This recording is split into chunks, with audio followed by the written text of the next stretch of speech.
that I missed and anybody wants to do, we can stick this on our YouTube channel afterwards. So hopefully that will also help. Just let me know that you can hear me clearly. That's the most important thing. I don't want to be speaking if you can. Just let me know in the chat maybe. Okay, great. Thank you.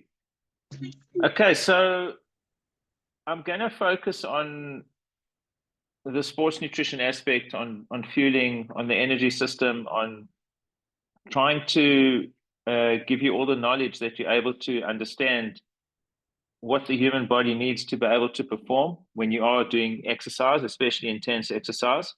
It doesn't matter whether you're a mountain biker or road cyclist or whatever endurance athlete you are, though I know most people on here are obviously doing cycling. But the same principles apply to any endurance sport, and we'll discuss it. And if there's any questions that you've got, you can feel free to pop them in the chat, and I will answer them at different moments in time. And then, at the end of the session, I'll also allow for some questions where I can hopefully give you some answers as well. Okay, so I'm just going to share my screen and pull up a presentation. I just want you to let me know that you can all see that. Just maybe give me a thumbs up or something that you can see the presentation there.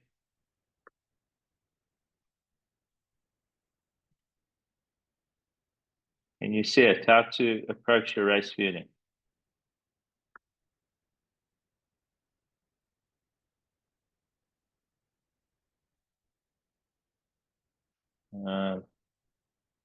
Just let me know you can see it. I'm not sure if something. We can see it, Mark. Okay, you can see it. Okay, thank you for letting me know. Okay.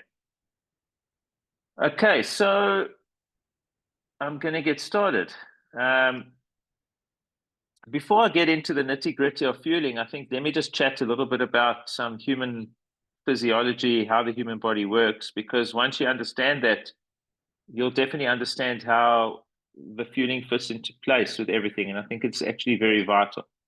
So the human body's obviously got its own natural fuel tanks. We've got two main fuel tanks, the one being glycogen, which is what I call our rocket fuel, because that is the type of energy system that you're going to be tapping into when you are performing at a very high level of intensity. So the more intense your level of effort, the more glycogen you're going to burn. That's your rocket fuel. The other fuel tank that is also very large is the fat tank, which is actually 40,000 calories. So much, much larger than glycogen. It's pretty much unlimited. And I have been asked questions, does it matter if my body fat is 6% or 8% or 10%? It makes no difference on how much body fat you've got. Your fat tank is still massive. Okay, so it's not related. The fat fuel tank, though, is not utilized under very high levels of intensity. It is utilized when oxygen is more prevalent, and we call that aerobic exercise, meaning more oxygen availability to help fuel that energy system, because fat does need a large amount of oxygen, and it takes time for the fat conversion to ultimately adenosine triphosphate, or ATP, as you know, which actually fires the muscles and allows for us to do some form of human movement. Okay, so these two fuel tanks are both utilized under various conditions, and I'm going to speak a little bit about that, but it's very important to understand this because ultimately it will allow you to determine the kind of fueling strategy that you need to put into place, whether you're training or racing. So if you look at the fuel tanks, okay, we've got the utilization working on a level of intensity. What is the determining factor of the level of intensity that an athlete will be performing at? And that is ultimately a percentage of his maximum heart rate. Okay, that determines the level of intensity we're performing at. We look at that with our Garmin devices or Polar or Sunto, or whatever devices you're utilizing in order to be able to monitor heart rate data or power data, etc. But ultimately, power data does translate into heart rate data anyway, because power is the actual effort that's happening at a moment in time. And obviously, a little bit later, that effort is going to determine what our heart rate is actually going to move towards. So one is actually real-time effort, and the other one is actually just a slight delayed effort, but it is going to have an impact on the cardiovascular system ultimately, because that's going to, that's what happens when we're turning up the engine a little bit. Heart rate actually ends up being elevated.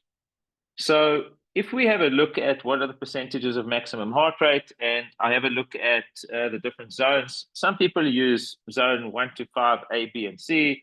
Some people have got 7 zones.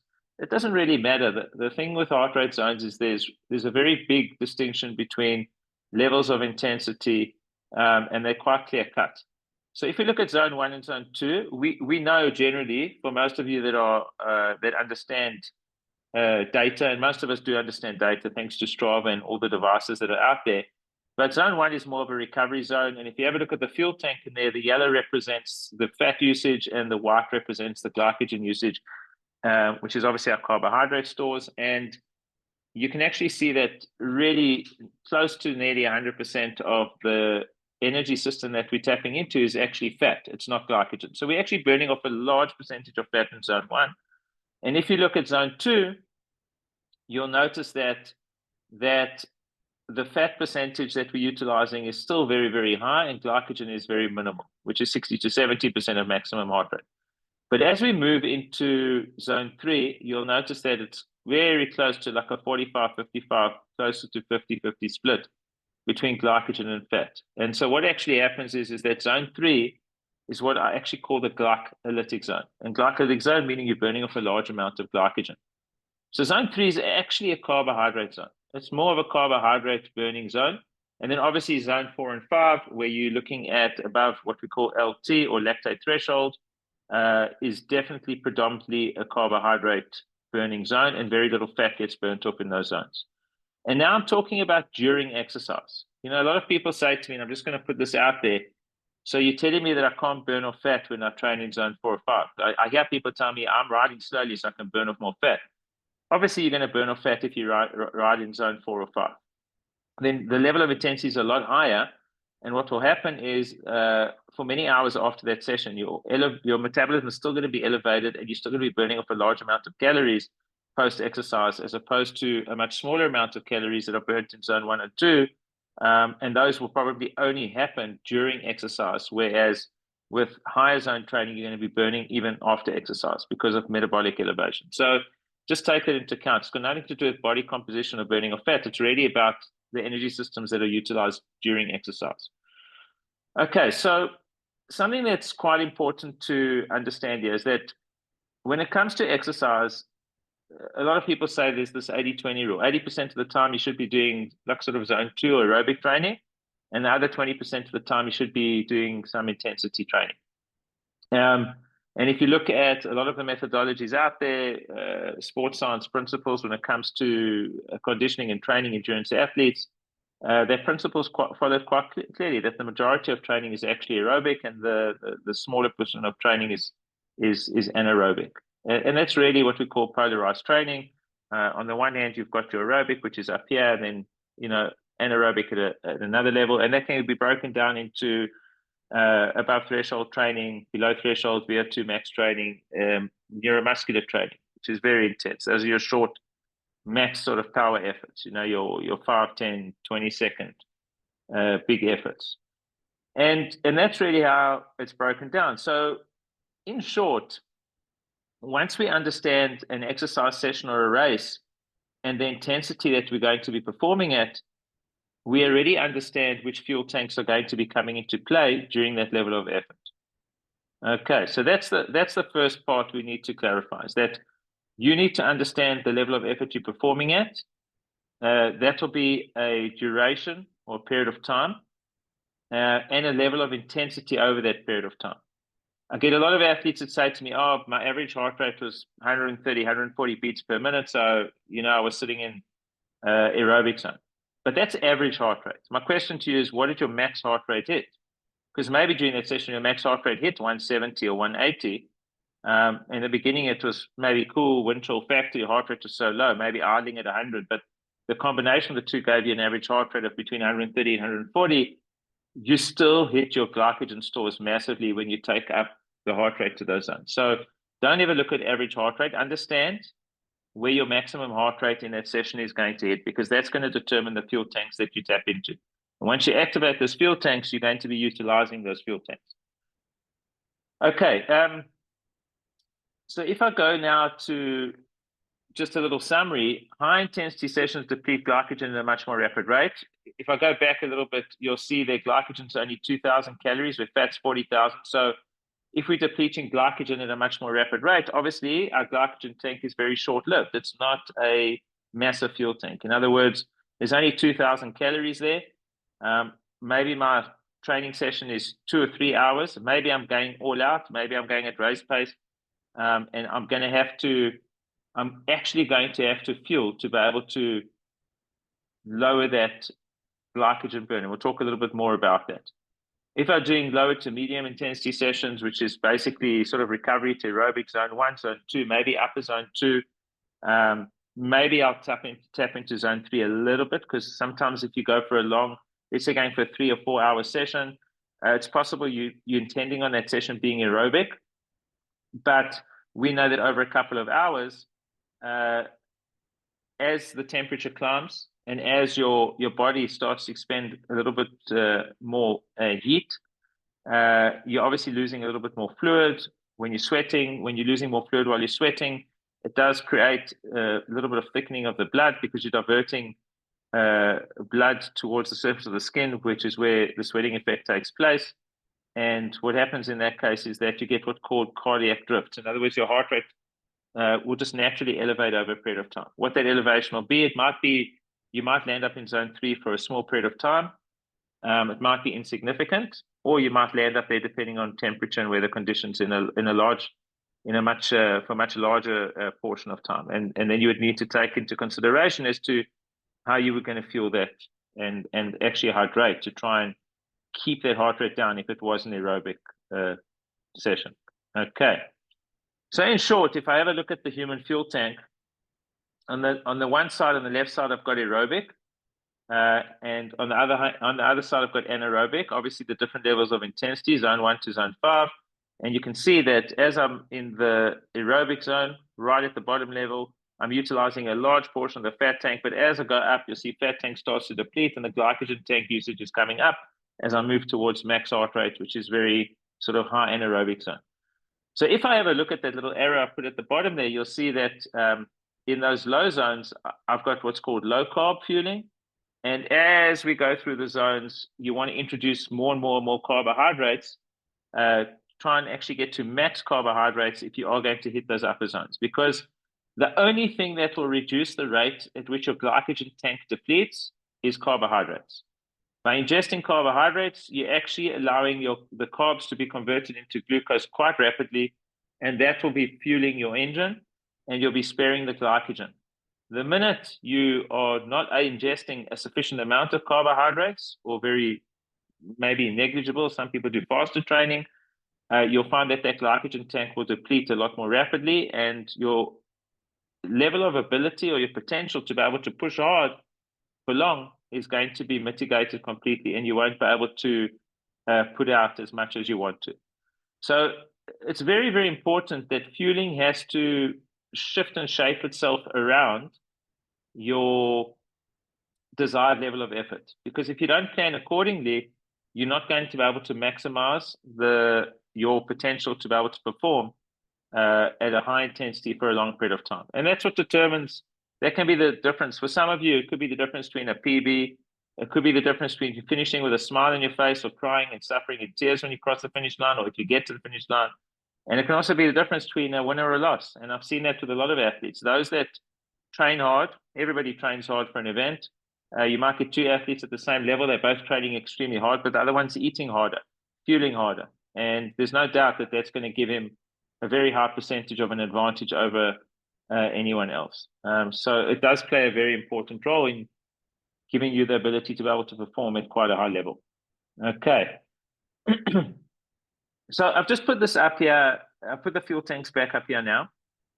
And if you have a look at the chart, I've changed it slightly. I've actually put these little blocks now where I've made and it's only a suggestion as to how you could fuel for these different zones. And it's very different for everybody. And we'll get into a little bit more detail. But if you have a look at zone 1, if you look at where I've said less than 2 hours, you'll see there I've put water.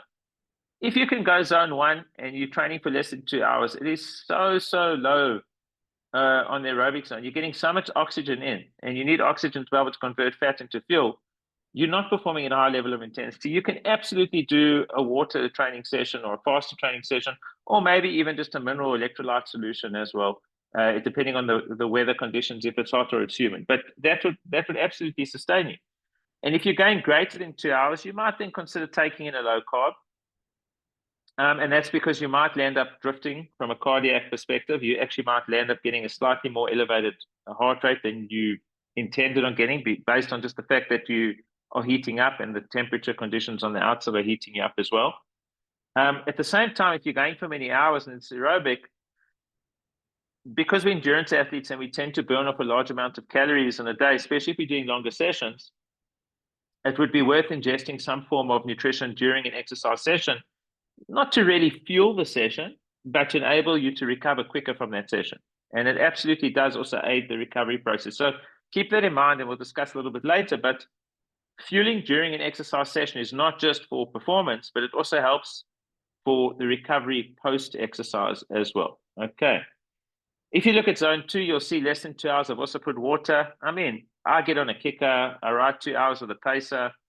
And if I'm sitting in an aerobic zone and my heart rate's sitting there like really stable, I can do a faster training session, no problem. No problem. Even at certain power levels, which are slightly higher for me, as long as my heart rate is still sitting in an aerobic zone, even if it's up aerobic. Sure, I'll be hungry afterwards if I go 2 hours with a pace on Zwift, but I can manage that level of effort. If I had ingested something, I probably would have managed it a lot more easily, but sometimes I do employ some faster training sessions, and I'll talk a little bit about when, why, and how. The minute you go into zone 3, you'll notice that when it goes less than 2 hours, I've put there water, low carb. But the question is, how long is that zone 3 effort? If you're going 30 minutes, zone 3, 40 minutes, it's nothing. But if you're going to go over an hour and you're going to be hitting zone 3 quite a bit, I would start to ingest carbohydrates, because you ultimately are going to be chewing up glycogen. And like I said earlier, zone 3 is a glycolytic zone. You're burning up a portion of carbohydrates there, and it's at a high level. So it's important to understand it's called a glycolytic zone because you are burning of carbs, you're burning of glycogen, and so you need to fuel accordingly. If you go greater than 2 hours, absolutely carbohydrates need to be ingested.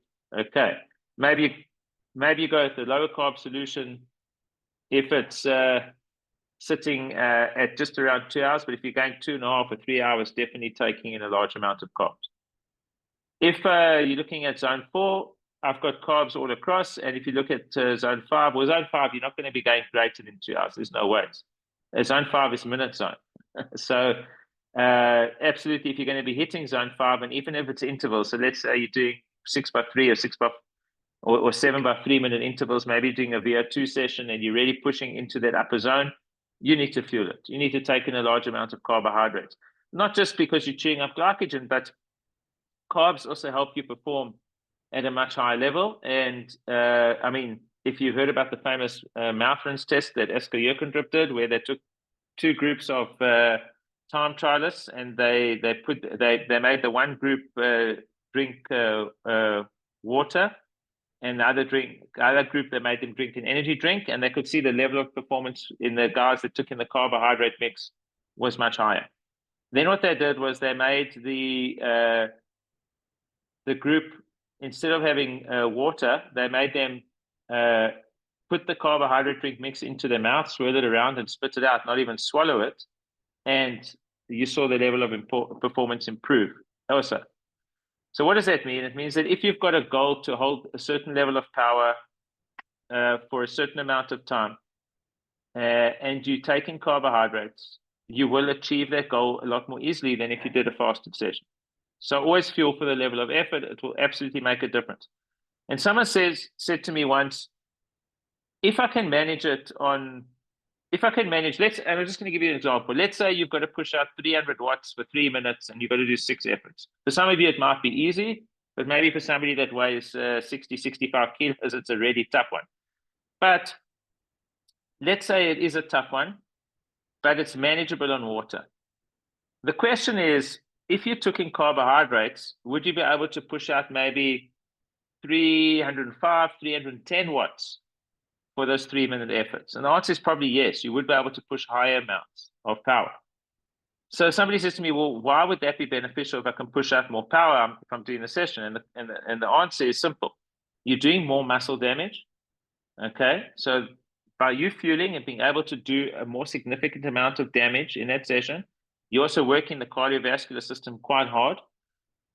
You will, when you recover, you will adapt at a much more rapid rate than when you were holding yourself back. So if you can push harder for longer, you're going to progress a lot better when you recover from those sessions and you can adapt. So that's why some people say, you know, how is it that some people progress at a much more rapid rate and some of them don't? I promise you, if you fuel your sessions, you'll progress at a more rapid rate. So just keep that in mind. And you'll also recover quicker because like I mentioned earlier, ingesting carbohydrates during exercise do actually help the recovery process. You recover a lot quicker. You feel a lot more stable if you've ingested and fueled properly during a hard training session as well. Okay, are there any questions on that before I move to the next session? Okay. Right, this is quite important. Okay, it is related to the energy system, which is why I put the slide here. So speaking about what I spoke about now is that athletes very often wonder why they're not progressing at a specific rate. And it can always boil back down to how efficient they are at utilizing the energy system and how they've trained that energy system. So if you have a look at some athletes, like I do lactate threshold testing on runners and cyclists. And sometimes you can determine how well conditioned an athlete is. Doesn't matter if they've been riding for 10 years or 20 years or 3 years. You can actually determine how well conditioned an athlete is by monitoring their aerobic efficiency. And what does it mean by aerobic efficiency? Like if you do like an LT test, the first portion of that test it's a ramp test, but the first portion of that test is to see at what point in time does the athlete move across the border of what we call aerobic threshold, which is LT1. And that zone is very important because that will show me the heart rate that is crossing into what we call the glycolytic zone or zone 3. Okay. And obviously, the bigger your aerobic zone, the much more better conditioned you are because the less stress you're putting on your energy system, which means that you've got a lot of rocket fuel sitting in the tank.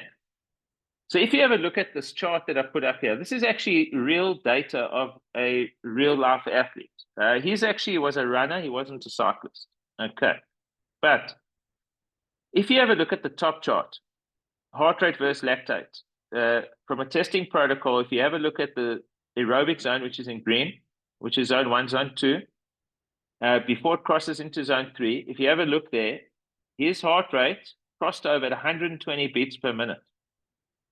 That is a terrible aerobic conditioned athlete because it means that the minute his heart rate goes over 120 beats a minute, he's burning off carbohydrates. Okay, and he's got a very big zone 3. What did the coach ask this athlete to do? Told him, you're not allowed to run anymore, and with your heart rate going over a maximum heart rate of 120 beats per minute. The minute you go over 120 beats per minute, you slow down and you jog or you walk or whatever you have to, but that heart rate is not going to go over 120 beats per minute. And this athlete went and did this for 6 months. Very frustrated because I don't know if you understand running speeds, but I'll give you an idea. This guy was a 2:45 marathon runner. And a 2:45 marathon runner is an amazing marathon runner, especially it's a very fast-paced runner. Very, very well conditioned to run a marathon, but absolutely not reaching his full potential because his energy system was under so much stress. He must have suffered to put in that 2:45. But what happened after 6 months of conditioning and keeping his heart rate down? When the lactate threshold test was rerun on this athlete, look at his zone 2, look at that aerobic crossover. It shot to 150 beats per minute. It gave him an extra 30 beats of heart rate by where he was not burning off rocket fuel. So what does that mean? It means that he could run at a really good pace, not do any damage to his energy system from like overstressing it, like really getting into that red zone. And when he really needed to put down the hammer and utilize his rocket fuel, he had a platform by which he could explode off. And by the way, the next marathon this guy ran was a 2:20. Now, if I tell you to take off that much time from 2:45 down to 2:20, that much time is a massive, massive difference. Massive difference. It's harder to take off. It's harder to go from a 4:30 marathon runner to a 3:30 marathon runner than it's easier to go from a 4:30 marathon runner to a 3:30 marathon runner than it is to go from a 2:45 to 2:20. It's way harder to go from a 2:45 to 2:20. But it showed you how he conditioned his energy system. And aerobic conditioning is amazing because you obviously are not burning off your rocket fuel. From a health perspective, it's a lot better. There's less stress on the body. You are improving vasodilation in the body. So your vessels are obviously opening up and dilating at a very efficient rate. You are increasing capillary production. You also are increasing mitochondrial populations. And obviously your mitochondria, which are your energy cells, they tend to build up much bigger populations, especially in those areas or those muscle groups where they're being utilized a lot for the movement of your intended sports discipline. So what I'm trying to say is that how you train also does condition your energy system. And I think the biggest problem with a lot of athletes is there's a lot of egos involved when it comes down to training. And it can impact you negatively. You know, I'll take a group of cyclists. Sometimes I ride in the south here. There's a group that I go with. Some of the guys that ride in the front of those bunches are ex-pro cyclists, SA champions. Some of them are older, some are younger. But when they turn up the heat and you hanging on, their heart rates might be sitting in the green zone. But for me, my heart rate could be sitting in the upper yellow zone. And the problem is that for them, it's a beneficial ride. But for me, it's not really a beneficial ride because my intended long ride is not supposed to be at a high level of intensity. It's supposed to be more aerobic. And this is the problem we also see with running clubs where one guy will run with another or they'll run with a group where for some people in the group, they're sitting in the green zone, but for some people in the group, they're hanging on for dear life and they're sitting in a red zone. Who's benefiting the most from the exercise session? The one that's doing it for what his body actually requires. So just remember that. I know some cycling clubs have got A, B, and C groups, and some people know how to hold back and not give in to the egos and not have this competitive switch that switches on and says, I need to chase them or I need to hang in. You really do need to try and remember that if you've got a goal in the future, and you really want to achieve it, you need to do what's best for you from a training and a racing perspective. And conditioning the energy system efficiently is going to benefit you immensely. It's not going to put over too much stress on the body. It's actually going to alleviate stress, but it will allow you to perform at a much better rate as you even age. And you'll probably have also less lost days to illness and injury as well, because you're not putting your body under too much stress. Okay, so just keep that in mind. By the way, I mean, even though I'm recording this, I'll actually send out, maybe I can distribute the for anybody that's registered here, I'll get the presentation distributed on a PDF to you as well. So if you've want to go through it again, you've got it and you can go through it. Okay. All right, so in short with this slide, if you have a look at this athlete having an extreme aerobic deficiency, it means that he's definitely under fueling because he probably should be fueling a lot at this rate. He's probably under or overeating incorrect foods. The reason being is that when you put your body under such severe stress without even knowing it, you can cause a domino effect of fatigue that can set in. can elevate your cortisol levels. It can trigger hunger cravings. You can end up eating a lot of sugar, a lot of junk, a lot of processed foods, any kind of these quick fixes, which is not actually beneficial to performance, to health, and that's quite important. It does impact your sleep if you're training in an upper zone too much without realizing it, because you might end up battling to fall asleep. You might wake up too many times at night. You might wake up at night and battle to fall asleep again. And if something like that impacts your sleep, and I've seen this before, where athletes are training at a slightly high level of intensity than they should be, when they're sleep deprived, they're recovery deprived. When they're recovery deprived, their immune system is suppressed. When the immune system is suppressed, they end up with illness, and illness that lingers or lasts forever. And the other risk is obviously injury. Now, cyclists are usually less injured than runners, but in runners, you generally see quite a lot of runners getting niggles and injury because it's a much higher impact sport. Well, cycling is a low impact sport, but it doesn't mean that it's not going to do any other damage to the human body, and it can, especially if it's immune system. So that's very important, because sleep equals recovery. So and the only way you can really adapt in a training session is to maintain consistency, first of all, but obviously to recover from session to session. Okay, I hope that makes sense. Right, so back to, so that's a little bit about optimizing the energy system. And if there's any questions on that later, I'm very happy to address it. I don't think there's any questions yet that anybody's asked, no, so I'll just carry on. If you have a look at the general rule of thumb for sports nutrition, I always say fuel for effort. Fuel for effort. Carbohydrates equals better performance and recovery. There can be absolutely no doubt. Yes, the human body has natural fuel. We've got our fat tank and our glycogen tank, which can be activated under certain conditions. Like I mentioned, lower to moderate intensity, you're burning off more fat, and then obviously high intensity, you're burning off more glycogen. And so obviously, if you are burning off more fat, your fueling doesn't have to be like really on point, but also from a recovery perspective, it does make a difference. So don't just think that because you're doing a zone 2 session, you shouldn't fuel. It depends on how long that session is, and also when your next session is, and at what stage of your training you're actually in, maybe in very high volume training, and fueling is required to maximize that recovery as well. Okay, when it comes to fasted training, why should you do fasted training? To adapt to a high rate of fat oxidation during exercise. So if you always are taking on carbohydrates and you're never ever doing water training, then obviously you are completely used to fueling all the time. And maybe that works for you, but then, you're not efficient at utilizing fat as a source of fuel, because your body is obviously dependent on taking in carbs all the time. But when should you test out or utilize a fasted training session? That could be light to moderate intensity sessions, short to medium duration sessions, or longer sessions, but only if keeping within a very low zone. So you always got to remember the duration, and is your heart rate going to move into other zones? And if it is, then rather fuel than don't fuel. Okay. Right. Let's have a look at the sports nutrition debate on carbing up and carbing down. So firstly, I'm going to use an analogy to talk about all of this. Okay.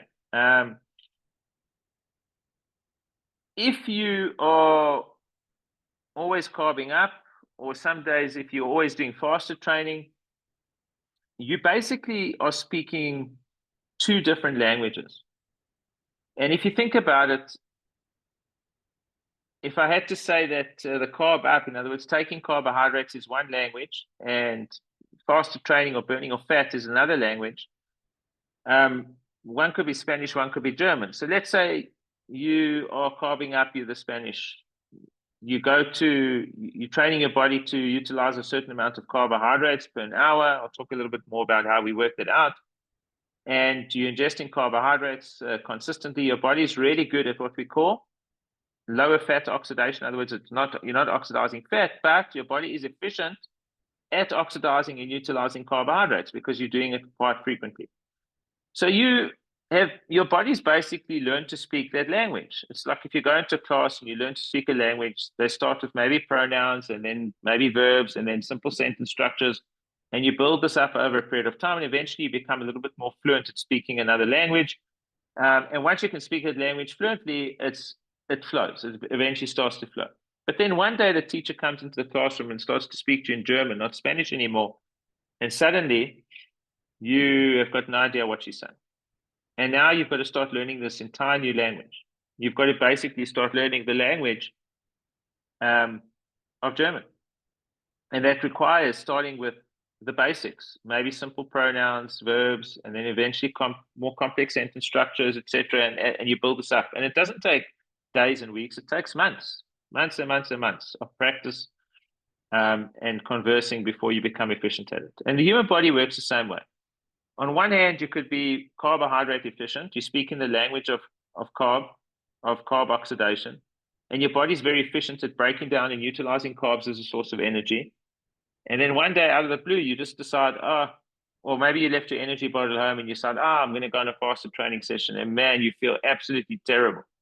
You've never felt so terrible in your life. Why? Because your body has suddenly been thrown into this new language, which it does not know how to speak. It doesn't know how to efficiently optimize and oxidize fat as a source of fuel. You've never done it before. And it's vice versa. If you do fasted training all the time, and then suddenly you go and you throw carbohydrates into your body's going to land up also in shock, and you probably develop gastrointestinal distress. You start taking carbohydrates, think, man, my stomach feels terrible. It was a bad idea to fuel with carbs. And it might have even been a very small amount.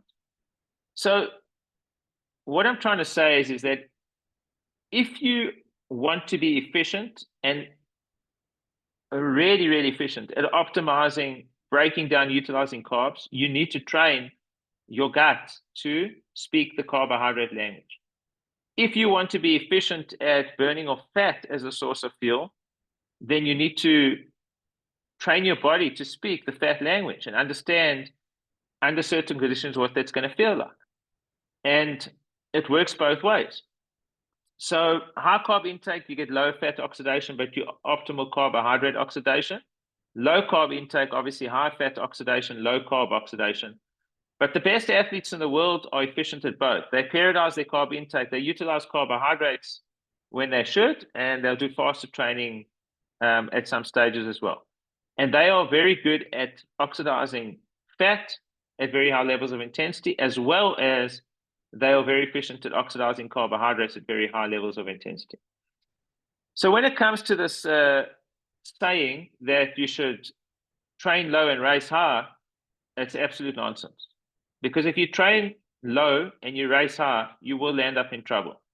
You have not become fluent at speaking the language of carbohydrates because you've been training low.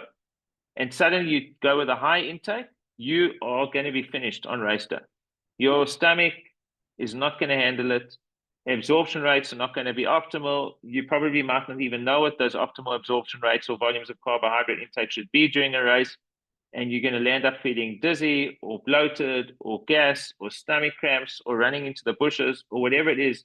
And there's only one reason for that. It's that you have not prepared and learned how to speak the fueling language efficiently that you're going to be utilizing on race day. And that is so, so important when it comes to sports nutrition. That is very important. Okay. I do get a lot of people asking me about, speaking of low carb, speaking of high fat, a lot of people have asked me on the difference in overall performance or effects when it comes to ketogenic versus carbohydrate diets, and I'm just going to lay it out for you. And just by the way, I'm not biased here. I was ketogenic for 2 years. Between 2012 and 2014, I was fully ketogenic. I was on a keto diet.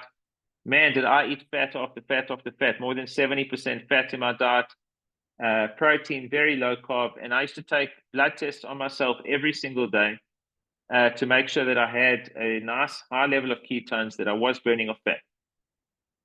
Did I find it a benefit from a fat fueling perspective? Yes, I could go and ride 5 hours in a bottle of water. But there was a problem. And this was the problem. The problem is that riding 5 hours in a bottle of water was very easy and comfortably done at a very controlled heart rate. Okay. And this is where the science comes in. And that's why I say I'm not biased. I'm bringing you solid, clinical and scientific research which has been done over years, and these are only 4 studies, there are more, but I'll bring these up. So in 1983, Finney did a 4-week study. He found there was no difference between a ketogenic group and a mixed diet group. So the mixed diet meaning carbohydrates, proteins, and fats, so they didn't cut the carbs, but he found there was no difference. But it was at a low to moderate intensity, 62 to 64% of VO2 max. So obviously, remember what I said, fuel for effort, the higher the intensity, the more fuel required, low intensity, less fuel required. So that was moderate. So there's no reason to look at it and say, oh, well, you see ketogenic outperforms. In that case, there was hardly any difference from a level of performance. So it didn't work there. But if you look at Helga in 96, what he found was there were smaller training adaptations after 7 weeks with the high fat versus the high carbohydrate diet. So he saw that athletes that were eating carbs were adapting way more rapidly than those that were fat fuel. In 2003, Fleming did a study for 6 weeks. He found decrements in peak power output and endurance performance in the high-fat diet group. And they weren't even ketogenic. They weren't, because ketogenic, remember, is a very high amount of fat. So you say like that's over 70%, but maybe they were eating between 40 and 50% fat in their diet. Whereas the others were eating higher carbs and their fat intake was on the lower end. The ones that ate carbohydrates were adapting at a much more rapid rate. Their power output was not dropping. It was probably increasing incrementally, while the high-fat group was seeing decrements in peak power. And then in 2014, Zajac did ketogenic diet or mixed diet for 4 weeks in crossover off-road cyclists and mountain bikers. And he found reductions in peak power were observed on the ketogenic diet. Getting back to myself, and this is why I understand the science so well, not because I read it and I didn't just believe it, I did it myself. And what I found was a number of things. My pace numbers dropped, my power numbers dropped significantly. My endurance ability to ride at a very low heart rate over a long period of time was fine. It was good. But I also found that with the volume of training that I was doing, I found that I was more susceptible to illness. I found that my immune system was more suppressed. And when I reintroduced carbohydrates again after that, and I started to build up to a much higher level, it took me a while because 2 years of really cutting carbs and then building back in, it takes a while for the gut to be retrained and to adapt itself. I found that there were hundreds of weeks where I was consistent in training. I was less ill. My power and my pace numbers were the best they've ever been in my life, and they've kept on growing. And so I'm absolutely a fan of carbohydrates versus keto. There's no debate. If you want to perform, you need carbohydrates. You need to be able to push a lot harder. And that is scientifically evident in a lot of the research that has been done. Look, there's a lot of things we can talk about. I'm not knocking either or. Some people have got a reason. Obviously, if you are a diabetic and you have got an inability to secrete insulin because of pancreatic dysfunction, then that's a different story, and we can talk about that. But I still believe that during exercise, in those cases, and I've worked with diabetics over years, carbohydrates can be utilized. Obviously, the volume of the carbs, the timing of the carbs, etc., to try and aid a level of performance, and to also give those people that have got less than stellar pancreatic function the ability to still perform at a very, very good level. Okay.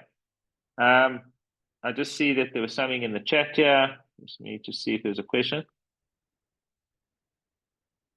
Okay, that is a really good question. And I was actually going to get to that. So thank you for that. The question is, what role does estrogen play in fueling? In other words, should women feed different? And I'm not even going to focus on estrogen. There's a lot of hormones in the body. But going back to fasted training, first, let me say this. Females are blessed. Okay? I wasn't going to be chauvinistic and say because they've got men. That wasn't on my mind at all, but I'll smile for that one. What I was going to say is that they are blessed that they have a much higher ability than men to actually burn off fat. They are more efficient at burning fat than men are. So that's the first thing. Men have to work harder to burn off fat, and that's why there's a debate whether women actually there's a debate whether women can make better endurance athletes than men. And sometimes you see over these very long ultra races, women perform very, very well. They are able to sort of pace, and because they've got a much more efficient rate of burning of fat at a much higher level, they tend to go quite well for very long periods of time. And we've seen that in mountain running. Sometimes these 100-milers, and you get these female athletes, they're placing top 5 or 10 along overall with the males, and you think, wow, how? It's their engines. They're just very efficient at that. So that's the first thing. So if a lady says to me, I train fasted because I want to burn off more fat, believe me, you're very efficient at burning fat already. But let's talk about the hormone system, because that is very, very important. And thank you for asking the question, because it really did jog me back to what I was going to mention earlier, and I didn't get to it yet. Women should not train fasted. Why? Because first of all, they do not manage cortisol as well as men do, just naturally. From a physiological perspective, when women wake up in the morning, a female has more highly elevated cortisol than a man does. And obviously, if you go and train, you're elevating cortisol even more because it's a stress hormone. So you're obviously going to elevate your cortisol levels even more. How do you suppress or lower cortisol? You ingest carbohydrates. So by ingesting carbohydrates, you're lowering. So I don't advocate fasted training for females. I believe that every female endurance athlete or strength athlete should be consuming. It doesn't have to be a large meal, and it doesn't have to be a solid meal. It can be a liquid or whatever it is, but definitely some carbs. And if they're doing strength work, definitely some protein, pre-exercise. You will benefit greatly from that. And then obviously immediately after exercise, you would want to try and fuel again. Okay, taking in the protein and the carbs to, obviously according to the level of exercise you did. The question is whether you fuel intra-exercise. That would be based on the kind of session you're doing. But if it's a very light aerobic session or even a short session, then you might not need to fuel during the session. You would fuel before. So I truly believe that females should not be doing fasted training. I don't see a benefit for it. I think it's way more beneficial for female athletes to fuel their sessions or pre-fuel their sessions, because from a hormonal perspective, it will create a lot more balance and a lot less stress, and that's what's actually needed. It's very, very important. So thank you for asking that, and that's really my answer on that. Okay.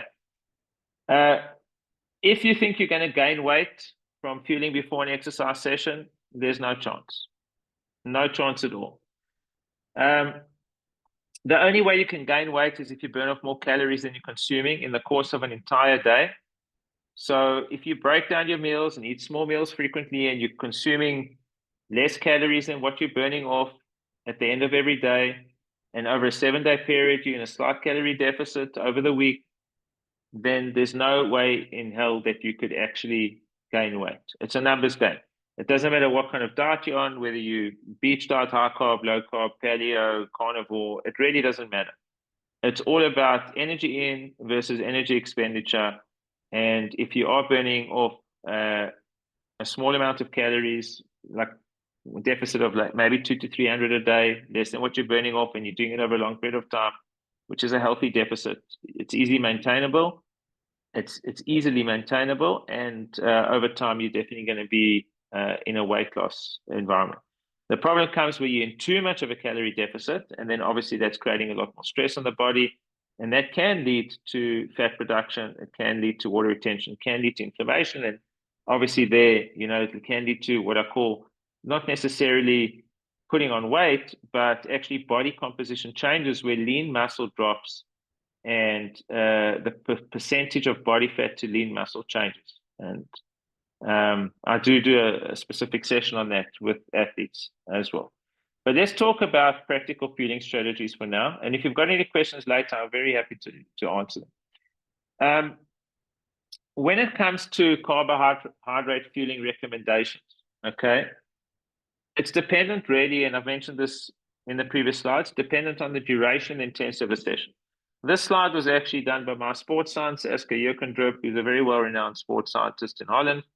And he's a professor of nutrition in actual fact. And he put together the slide which is probably slightly outdated, but it still forms a foundation for looking at sports nutrition. So firstly, if you have a look there, you'll notice that he's put recommendations of how much carbohydrates, grams of carbohydrates, one should ingest in an hour based on the time that he's going to be exercising for. So you'll see there from 0 to 60 minutes can be small amounts or low amounts of carbs, maybe even water, and then mouth rinse. Okay, so that's an hour of exercise. As he moves from 60 to 2 hours, you'll see he's got there 30 grams of carbs per hour, 2 hours to 3 hours, 60 grams of carbs per hour. Over 3 hours, he's recommending 90 grams of carbs per hour. Okay, so that's the first thing. And I'll talk about the volumes. Then the next thing is the carbohydrate type. So he's saying for less than 60 grams, you can use single or multiple transportable carbohydrates. So you can use a single source carbohydrate. A single source carbohydrate is, well, let's first put this across to you. Carbohydrates are broken down into 3 distinct categories. You get what we call monosaccharides. So a monosaccharide is a single molecule, and that could be fructose or glucose. Glucose or fructose are monosaccharides. Okay. Galactose is also a monosaccharide, which is a milk sugar, prevalent in dairy. If you go to a disaccharide, okay, there you're going to get sucrose, like table sugar, and that's 2 molecules. So you've got 2 monos attached together, and that will give you a disaccharide, which is a double molecule. So what is sucrose? Sucrose is a fructose molecule and a glucose molecule, and they're bound together in a 1-to-1 ratio. And then you get what's, and when you bind them together, we call that a multiple transportable carbohydrate. Why is that a multiple transportable carbohydrate? Okay. There are 2 transportation methods for carbohydrates in the human body. The one is what's called the glucose channel. I'm not going to break it down into the technicalities of how that works. And the other one is the fructose channel. They use different pathways to be broken down and processed in the human body. The fructose pathway is roughly limited to approximately 30 grams of carbohydrate per hour, where the glucose pathway is around 60 grams per hour. So if I was fueling only on fructose and I took in 60 grams of carbs per hour and it was mainly fruit sugar, and let's say I'm only eating dates because somebody says to me, I like natural fueling. Well, there's a problem with that. If I'm going with a high percentage of dates on an hourly basis, it's high in fiber, it's high in fructose, I will overload that pathway and I will create digestive discomfort because I'm not going to be able to utilize or optimally utilize the amount of carbohydrates that I'm ingesting. So what I'm trying to say is it's all very well ingesting a large amount of carbohydrates, but you also have to have in mind that those carbohydrates still have to go through a process of being broken down and utilized as a source of energy. And if they're not, and they're sitting in those digestive tracts fermenting, you're going to feel the pain of that at a later stage during a race, especially if you're taking blood away from the digestive tracts, because you're performing at a very high level of intensity, and you do, when the body starts to heat up, divert blood away. You're diverting blood to the muscles, you're diverting it to the surface of the skin so that your cooling engine can be working as well. You're sweating, heart rate's elevated, the digestive system is not working well. So you really need to try and make sure that whatever you're ingesting is going to be utilized and quite efficiently. So that's why utilizing multiple transportable carbohydrates makes it easier to take in a higher amount of carbohydrates hourly, because it will use different channels. And if you can maximize both channels, you can take in a higher amount. Like I said, glucose is 60 grams per hour. Fructose is 30 grams per hour. So if you were only taking pure glucose and you were only taking 60 grams per hour, sure, you could go with that. But if you wanted to sort of split the amount, you could combine glucose and fructose. And if you wanted to get to 90 grams, you could do it in a 2-to-1 ratio. And that's where we get the glucose to fructose 2-to-1, which came out as a scientific study many years ago. And that allowed people to ingest 90 grams of carbs per hour, maximizing the glucose pathway, which is 60 grams per hour, maximizing the fructose pathway, which is 30 grams per hour, and the combination of the two there. And that can be a polysaccharide, which is the third category of carbs, which I never got to. So you get monodi and then you get polysaccharides. So there could be a dextrin, like a maltodextrin combined with a fructose, or it could be a glucose and a dextrin combined with a fructose, or just a glucose combined with a fructose. And so that's why it's so important that when it comes to sports nutrition, the composition and the ratios of the way the products are put together, they do play a role in how they're going to break down inside your body, and they are designed for a specific function. Like if I look at our range of products in the 32 GI range, we have products where I would tell you if you're going for 90 grams of carbs per hour, you cannot use those at all. These are the ones that will give you 90 grams of carbs or per an hour or higher. Those ones are limited to maybe 65 or 75, or depending on the combination. Some products have also got slow releasing carbohydrates or stable releasing carbohydrates. And then some products have got quick or very rapid absorption and releasing carbohydrates. So if something absorbs rapidly and something absorbs slowly, and you mix the two together because you're ingesting more than one product, then what's going to happen?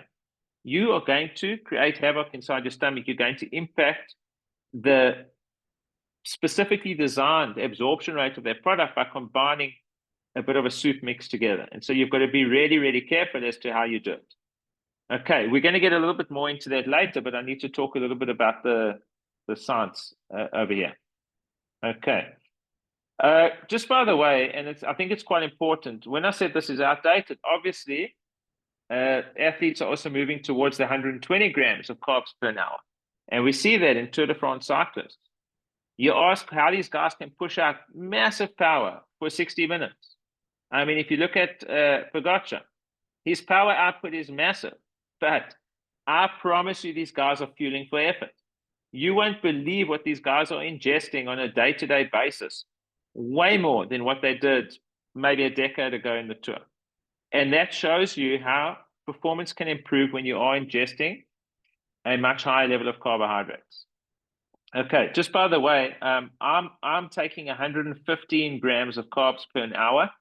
It didn't happen overnight, and I had to use a specific product, but I trained my gut when I was building up to a race to be able to handle 115 grams of carbs per hour very comfortably.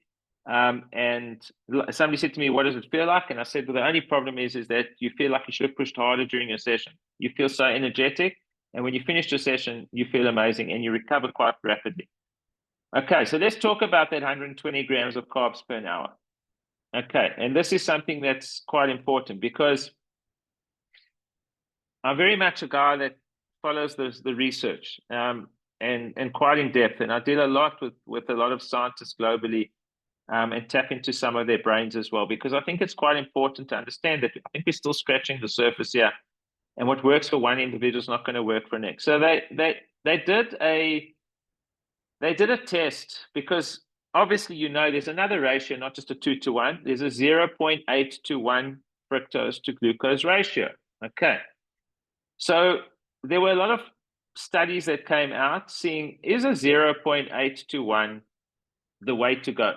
Some people say, yes, it's the way to go because this company uses it, and their athletes are the best athletes in the world.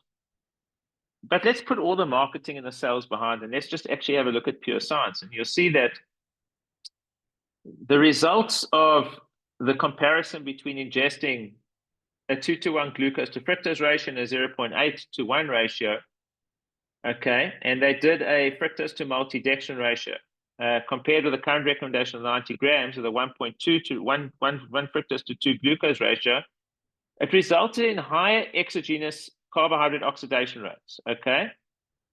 So obviously, you're taking more carbs, you're going to oxidate more carbs. And they found that it did not increase any gastrointestinal discomfort. However, the results reject the second hypothesis as a higher exogenous CHO oxidation rate with 120 grams per hour. So using a 0.8 to 1 fructose to multidextrin ratio compared to the currently recommended 90 grams per hour, the 1.2, it did not translate into further reduced utilization of endogenous CHO stores. So what does that mean? It means that it did not spare glycogen any more than the 90 grams spared the glycogen. So the question you've got to ask yourself is, and I've asked myself this, why did I go to 115 per hour if I'm not sparing more glycogen, maybe I should have stayed on the 90 grams of carbs per hour, because I'm spending more money consuming 115 as opposed to 90. I mean, in all honesty, I am. But why would I do that? Okay. So is there a benefit to sparing glycogen? No. And this was an independent study, by the way, which is great. So no bias here. That was 90 versus 120. Okay. First of all, I think the risk of gastrointestinal distress when you increase carbohydrate intake, you are putting yourself at risk. So if at 90 you're feeling comfortable, is there a reason to go to 120? From a performance perspective, it doesn't look like it at all. Okay, then if I have a look at peak exogenous CHO oxidation rates, and this is the highest value measured at 1 point, they were obviously high in the 120 gram as opposed to the 90 gram, okay? And respectively, oxidation efficiency for the last 60 minutes of the trials was high in the 90 gram conditioning as compared to the 120 grams. Okay, so for 90 and 120 grams respectively, there was a difference when it came to carbohydrate oxidation rates. But in conclusion, the study demonstrated ingesting high amounts of multiple transportable CHO, fructose, and maltodextrin in the 0.81 ratio, okay, was 70% higher as compared to the CHO ingestion rate in the 90 grams. Okay, so yes, you're oxidizing more carbohydrates when you're taking 120 grams per hour, and you are oxidizing less carbohydrates when you're going at 90 grams per hour. That's actually pretty obvious, but I guess they had to prove it by actually doing proper testing. However, the high exogenous CHO oxidation rates did not translate into sparing of endogenous CHO utilization. And that's the most important thing to take away from this. Okay. So it did not spare any glycogen whatsoever. Okay. So from a metabolism point of view, the study's data demonstrated ingesting carbohydrates at a higher rate than currently recommended does not provide any benefit.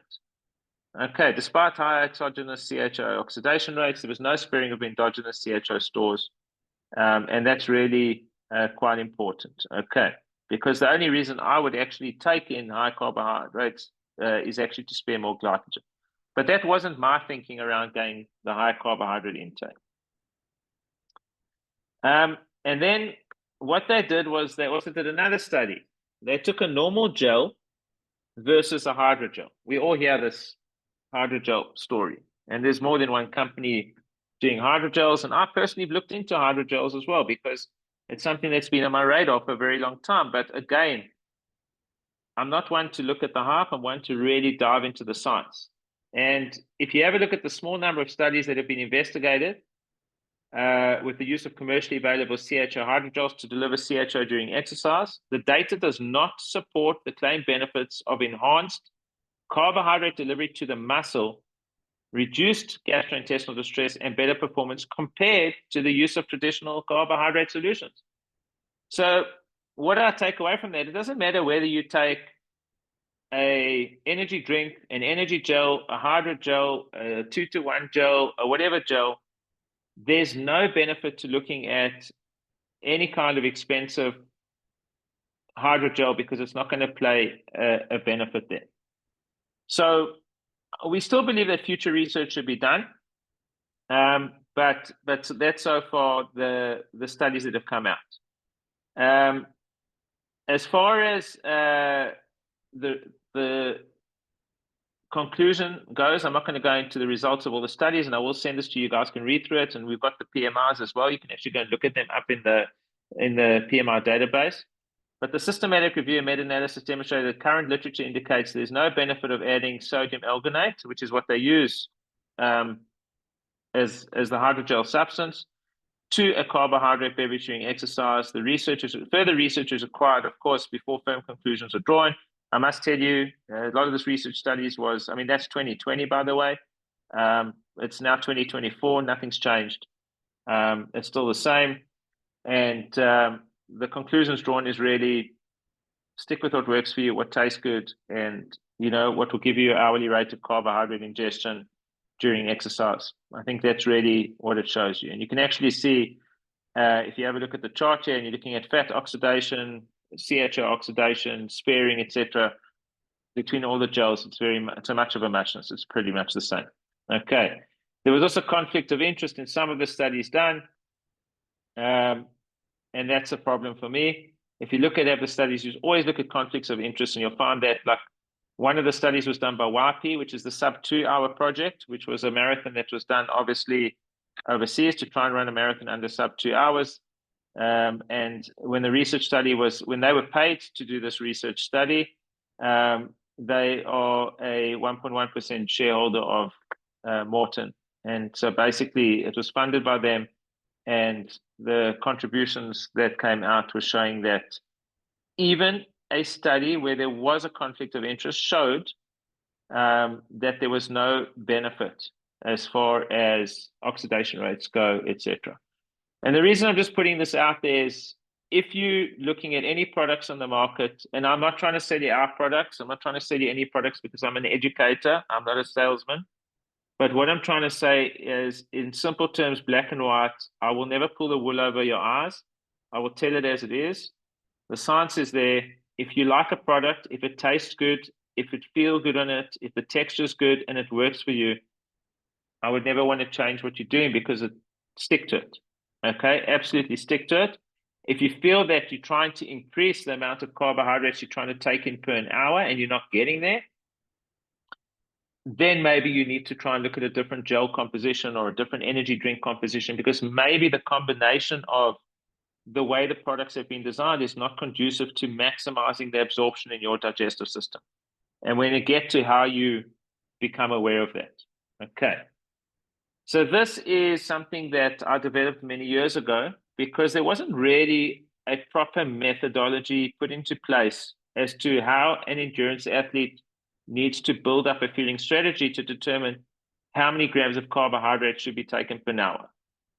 So I started experimenting and working with athletes, and I've been working with athletes for over 25 years already. And I must honestly say that I find that this tipping point method that I developed works extremely well. The way it works is quite simple, is that you start off with a nominal amount of carbohydrates per an hour, which you feel is beneficial for you. And let's say we're looking at 40 grams of carbs per an hour, which is on the lower end. Firstly, what does 40 grams per hour look like? It means you consume 20 grams at 30 minutes, 20 grams at 60 minutes. You never consume once an hour. It's just the gap's too far apart. The energy system is requiring a feed as optimal as possible, and that most optimal timing is around the 30-minute mark. Okay, I always say 20 to 30 minutes or 20 to 40 minutes, but I prefer 30 minutes as being optimal. So you take 40 grams of carbs an hour, you're splitting it into, let's say you've got a gel that's 20 grams, another gel that's 20 grams. You take one at 30 minutes, the other one at 60 minutes, then at 90, then at 120. And what you do is you monitor how you feel. How's your digestive system feeling? Is it working for you? Are you feeling energetic? Have you got any discomfort? And when you finish that session, and you should try it under various conditions. You should try it under intense conditions and under aerobic conditions, and you should see how both work for you. And if you're feeling very comfortable and you felt like, wow, okay, maybe I can up this, you go to the next step. You incrementally increase that amount of carbohydrate per hour. So now maybe you jump to 50 grams of carbs per hour. And you try it and you test it and you split that down into 225-gram intakes, maybe at 30 minutes. And you're like, absolutely fine, brilliant. Let's go to 60 grams of carbs per hour. So you go to 60 grams. What does 60 grams of carbs per hour look like? Maybe you're taking a 20-gram gel every 20 minutes. So you're going 20 minutes, 40 minutes, 60 minutes. And those 3 20-gram gels will give you your 60 grams of carbs per hour. Or you could be taking 30 grams at 30 minutes, 30 grams at 60 minutes. But you do need to split it up into those ranges. And you feel good at 60 grams. Now you've moved up already. And believe me, you're going to feel a lot better. If you've got digestive comfort and you've also got the energy, you're going to feel amazing. Okay, what do I do next? I jump to, let's say I try and go to 70 grams. 60 worked fantastically. I go to 70. At 70, I feel discomfort. I'm like, man, I didn't feel good. Sure, there was energy, but my stomach now started to give me issues. What do? You go back to, that's what we call the tipping point. That's the point of where, it's the point of where you get maximized energy. And if you cross over that point, you hit gastrointestinal discomfort. You're getting GI distress. So you drop back to where you were most comfortable before, which was at the 60-gram mark, and you keep training at 60. You're training the gut. You start training your muscles. You're adapting. You're teaching it this language. And then you try and push back. Maybe you don't push back to 70, but maybe you go to 65 first. And 65 works for you, and then you go to 70, and you're feeling great. Now you're at 70, and that's your new tipping point. And the idea with the tipping point method is to try and maximize your carbohydrate intake, to maximize your energy uptake, as well as providing you gastrointestinal comfort. No issues on the digestive system.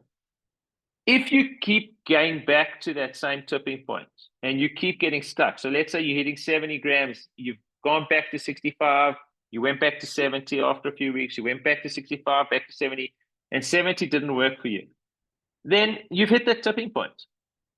Can you get past it? Sure. But you might need to change the product that you're using. You might need to change the composition of the product you're using. Maybe the fructose in there is too high. Maybe the glucose in there is too high. Maybe it's only glucose and fructose. Maybe you need a dextrin, a glucose, and a fructose. Maybe you need a few other kinds of stage-releasing carbohydrates which take off a little bit off the edge and provide you a little bit more comfort. Maybe you need a bit more fluid with the carbohydrate. So these are things that you need to take into account when you're building up. What do I find optimal from a grammage of carbohydrate based on an individual? I think everybody should try and aim for around 0.8 to 1.2 grams of carbs per kilogram of body weight. In between that is about 1 gram of carb per kilo of body weight, and that would definitely be ideal. So if you're weighing 60 kilos and you're getting in 60 grams per hour, well, that's fantastic. At least that's a good feat. If you can go to 70 and you're weighing 60, well, that's a really amazing feat. I went to 115, I weigh 67. So that just shows you how high that carbohydrate intake. It's way over, it's more than 1.5 grams per kilo of body weight. But it took time to get there. And it also took utilizing a specific product that allowed me to get there. Okay. So it's always important to start low and to build up over time. And this shows you that you cannot develop a nutrition plan for any race or event in a week, 2 or 3. It takes months. It really does take months of practice, sticking to it, trying it, testing it, and really working towards what's optimal. And then just like training your body, you're training your gut, you take both to race day and you stick to it on race day. You don't go left or right. You absolutely stick to that plan. Okay. So let's say, as an example, using a multi-hour system with drip fueling, a fuel dispenser, what I call this is a fuel dispenser. That could be a pouch. It could be a bottle with an energy drink in it, or it could be a gel, or it could be chews, or it could be a bar, whatever it is. It could be anything. That's your fuel dispenser. That's what you're going to get your energy from. And then you've got to determine how you're going to break each of those down hourly. If you're taking 30 grams an hour, if you're taking 60, if you're taking 90, you've got to figure out how long the feeds are and how those hours are going to be split up. Okay. If I look at the 32 GI range, which I'll put up here, a lot of manufacturers won't tell you this is what we recommend utilizing for a specific amount of grams of carbs per hour. I find that is the most important data that any athlete needs, because some people say, this is you want to start a race, this is what you do. You take a pre-training, a pre-workout, you take a gel 10 minutes before the start, and then you take another gel, and then you take a nougat bar, and then you take Jelly Babies, and then you take this. But the truth of the matter is that they don't know if it's going to work. They don't know. These are just guys that are standing there. They're not scientists. They don't understand the composition of the product. They just look at carbohydrates as a number and they say, oh, just take it. But they don't realize that when you make a soup like that, you're asking for trouble. So I prefer saying to somebody, how many grams of carbohydrates do you want to take in per hour? And I've broken this down by product. And you'll have a look here. There's big yellow crosses next to chewable tabs, Endure Sports Chews, and Snap Gels. You want to take in 90 grams per hour. You're not going to get it with those products. Those products are higher risk for gastrointestinal distress to go to that level of carbohydrate. But if you want to get there, you can take a Race Pro gel, you can take the Race Pro drink, or you can take the Race drink, and those will allow you to get to those levels. Okay.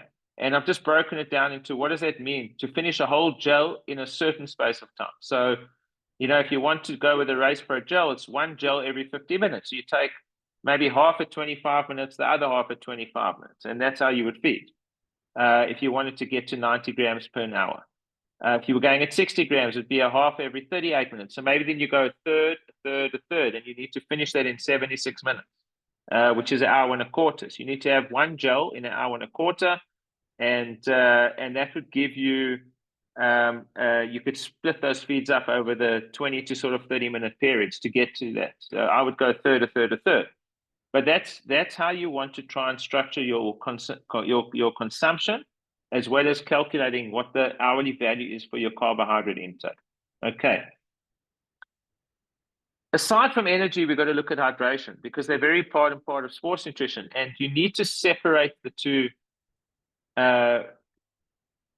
You always have to separate the two. That's quite important. Sorry, I just want to see, there's another question. Oh, Johan, sorry. So Johan said, based on what I said, and he's right because I didn't expand on it, there's no benefit to proceed above 90 grams per hour. Okay, so there is one benefit to go higher carbohydrates. One benefit only.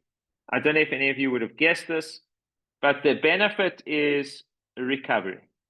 If I can get into that 115, 120 grams of carbs per hour during a really hard training session or a race, my recovery from that effort, and that is scientifically evident. They've done research on mountain runners as an example, where they've gone and done a nice blood analysis. And I've got a blood chemistry background. I'm a very big fan of bloods. And they've actually shown much lower levels of skeletal muscular damage and even organ function has been absolutely phenomenal. Like if you're looking at liver function, if you're looking at things like CK levels in the blood, we actually see that the rate of damage or breakdown is way lower in somebody that's ingested a much higher amount of carbohydrates. So I think then you need to look at the fact and say, okay, am I doing a lot of back-to-back races? Am I doing a lot of very high volume training? And would it benefit me to take in a higher amount of carbohydrates during those training or during the races in order to recover very quickly so I can get from race to race? And my answer to you would be, in that case, then yes, absolutely do it. If it's about looking at a level of performance, if you're a Tour de France cyclist and you're at that level and somebody can ingest 120 grams an hour and their competitor can only go to 100, maybe it will give him a slight percentage improvement. But is it going to make a difference for the average amateur elite athlete? Probably not. And that's what's been shown with a lot of the research. So that's how I'm going to answer that. I think from a recovery perspective, yes. From a performance benefit, it's micro. But micro over a 3-week tour in Tour de France can add up. If it's 0.5% or 0.25%, it can add up over days. So maybe for stage racing and that, I would say, great, go for the high carb intake, because you need to recover day to day and you need to be able to perform from day to day. 1-day race, nothing. But if it's a 1-day race and the next week you're routing another race and the next week, then maybe. So that's how I would approach it from that point of view. Okay. So getting back to energy versus hydration, I think it's always important to separate the two. If you are reliant on energy in a liquid feed, you need to have in mind one thing, which is very important. How many calories are in the bottle? And then you've got to look at how much of that bottle do you have to consume per hour to get in those amounts of calories. So let's say I've got 60 grams of carbs in my water bottle, and I need to consume that bottle hourly. What if the weather's cold, very cold, and that bottle's sitting on your bike and you're not sweating as much and you're not taking as much fluid in? Then you're in a calorie deficit. So I always say, rather focus on the hydration in the bottle and take in the energy externally to that, or at least know that if you have got the bottle and it's cold or hot, you'll be able to consume that amount in that hour in order to get your volume of carbohydrates that you need on an hourly basis. But you also need to understand how much fluid your body loses over time during an exercise session. And I think it's very important to understand that process, because under certain conditions, you lose more fluid, which is obviously heat, humidity, and intensity. And under colder conditions and obviously lighter training, easier training, lower zone efforts, you're going to be utilizing, you're going to be losing less fluid in the form of sweat, because obviously sweat is the body's excretion of fluid to cool down our engine, to basically to try and keep that heart rate down. So how do I know how much fluid somebody should be taking in, hourly during exercise? There are people that run sweat tests in a laboratory.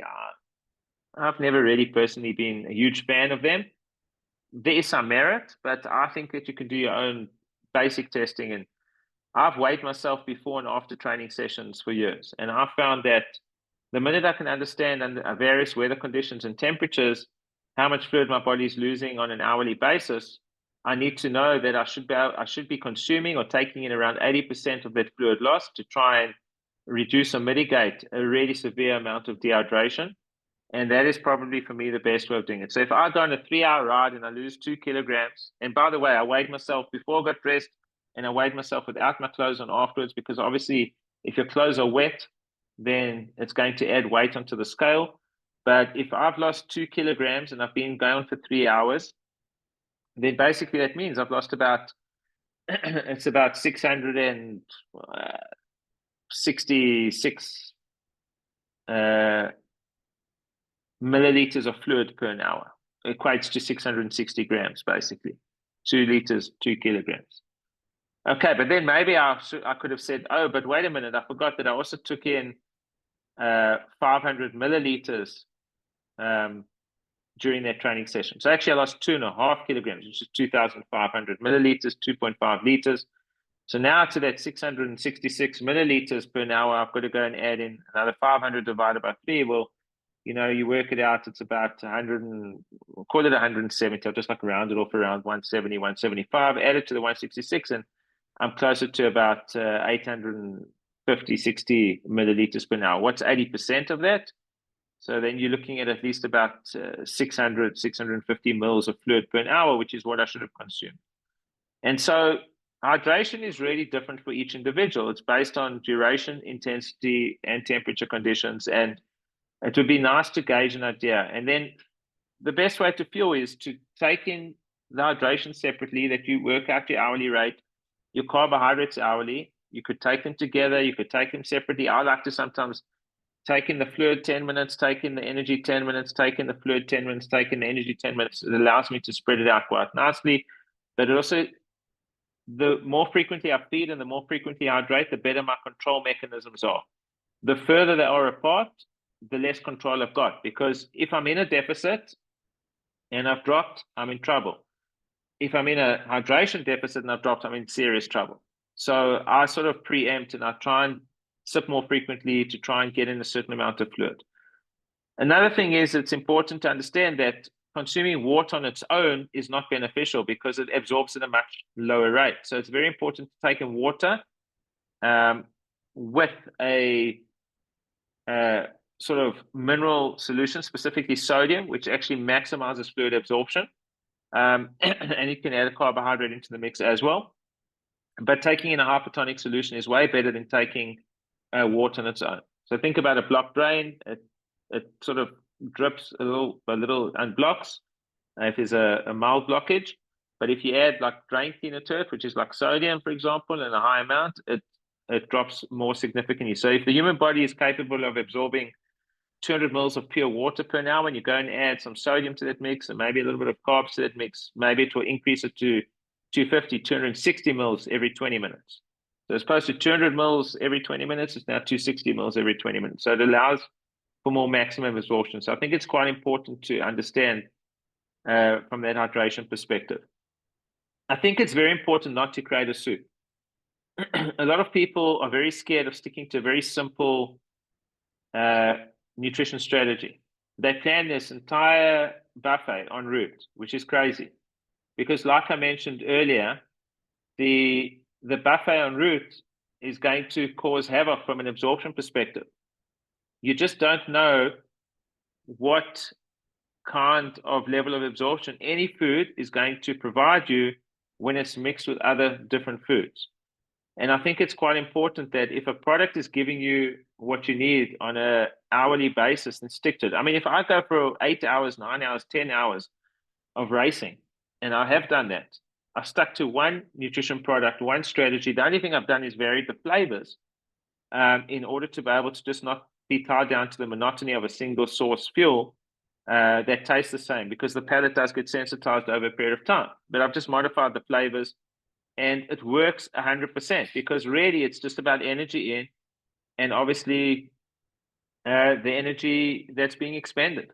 And if you can stick to something very simple, one or two products, and stick to that and keep it simple and understand how they work and understand what that level of carbohydrate intake is hourly and how much you should be taking from a hydration perspective, you'll never go wrong.